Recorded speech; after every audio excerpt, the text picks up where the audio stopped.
ಬನ್ನಿ ಫ್ರೆಂಡ್ಸ್, ಇವತ್ತು ಅವಲಕ್ಕಿ ಪೊಂಗಲ್ ಮಾಡೋದು ಹೇಗೆ ಅಂತ ತೋರಿಸ್ಕೊಡ್ತೀನಿ. ಯೂಶುವಲ್ ಆಗಿ ಅಕ್ಕಿಯಿಂದ ನಾವು ಪೊಂಗಲ್ ಮಾಡ್ತಿರ್ತೀವಲ್ಲ, ಈ ತರ ಒಂದ್ಸತಿ ಟ್ರೈ ಮಾಡಿ. ಇದ್ರ ಜೊತೆಗೆ ತೆಂಗಿನಕಾಯಿ ಚಟ್ನಿ ಒಳ್ಳೆ ಕಾಂಬಿನೇಷನ್, ತುಂಬಾ ರುಚಿಯಾಗಿರುತ್ತೆ, ಬೇಗ ರೆಡಿ ಆಗುತ್ತೆ. ಮಾಡೋದು ಹೇಗೆ ಅಂತ ನೋಡ್ಕೊಳ್ಳೋಣ. ಒಂದು ಬೌಲಲ್ಲಿ ಅರ್ಧ ಕಪ್ಪಷ್ಟು ಹೆಸರು ಬೇಳೆನ 2ರಿಂದ 3 ಬಾರಿ ನೀರು ಹಾಕಿ ಕ್ಲೀನಾಗಿ ತೊಳೆದು ಒಳ್ಳೆ ನೀರಲ್ಲಿ ಒಂದು 5 ನಿಮಿಷ ನೆನೆಲಿಕ್ಕೆ ಬಿಡಿ. ಇದು ನೆಂದ ಮೇಲೆ ಒಂದು ಚಿಟಿಕೆ ಅರಿಶಿನ ಪುಡಿ ಹಾಕಿ ಕುಕ್ಕರಲ್ಲಿ ಬೇಯಲಿಕ್ಕೆ ಇಡಬೇಕು. 2ರಿಂದ 3 ವಿಜಿಲ್ ಬಂದ್ರೆ ಸಾಕು.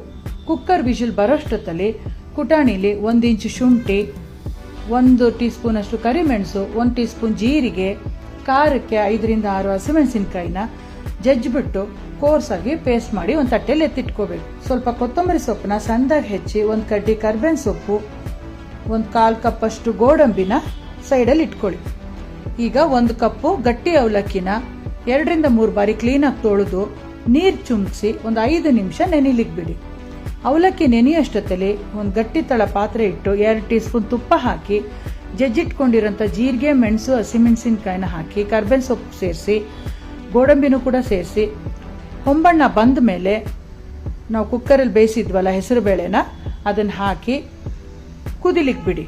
1 ಕುದಿ ಬಂದ ಮೇಲೆ ನೆನೆಸಿಟ್ಟಿರೋಂಥ ಅವಲಕ್ಕಿನ ಸೇರಿಸ್ಬೇಕು. ರುಚಿಗೆ ತಕ್ಕಷ್ಟು ಉಪ್ಪು ಹಾಕಿ ಒಂದು 2 ನಿಮಿಷ ಕುದಿ ಬಂದ ಮೇಲೆ ಅರ್ಧ ಕಪ್ಪಷ್ಟು ತೆಂಗಿನಕಾಯಿ ತುರಿ ಸೇರಿಸಿ ಕಟ್ ಮಾಡಿ ಇಟ್ಕೊಂಡಿರೋಂಥ ಕೊತ್ತಂಬರಿ ಸೊಪ್ಪನ್ನ ಸೇರಿಸಿ ಕುದಿಲಿಕ್ಕೆ ಬಿಟ್ರೆ ಒಂದು 2 ನಿಮಿಷದಲ್ಲೇ ಬಿಸಿ ಬಿಸಿಯಾದ ಅವಲಕ್ಕಿ ಪೊಂಗಲ್ಲು ರೆಡಿ ಆಗುತ್ತೆ. ಇದಕ್ಕೆ 1 ಟೀ ಸ್ಪೂನ್ ತುಪ್ಪ ಹಾಕಿ ಸರ್ವ್ ಮಾಡಿದ್ರಂತೂ ಸೂಪರ್ ಆಗಿರುತ್ತೆ ಇದು ತಿನ್ಲಿಕ್ಕೆ.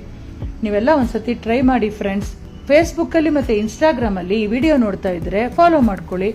ಯೂಟ್ಯೂಬ್ ಅಲ್ಲಿ ನೋಡ್ತಾ ಇದ್ರೆ ಸಬ್ಸ್ಕ್ರೈಬ್ ಮಾಡ್ಕೊಳ್ಳಿ ಫ್ರೆಂಡ್ಸ್. ನನ್ನ ಚಾನಲ್ ನೇಮ್ ಬಂದು ಅಮುದಂ ನಿತ್ಯಂ ಅಂತ. ನಿಮ್ಮ ಸಪೋರ್ಟ್ ಯಾವಾಗಲೂ ನಮ್ಮ ಚಾನಲ್ ಮೇಲೆ ಇರಬೇಕು ಅಂತ ಕೇಳ್ಕೊತೀನಿ. ಮತ್ತೆ ಬೇರೆ ವಿಡಿಯೋದಲ್ಲಿ ಸಿಗ್ತೀನಿ. Until then take care friends.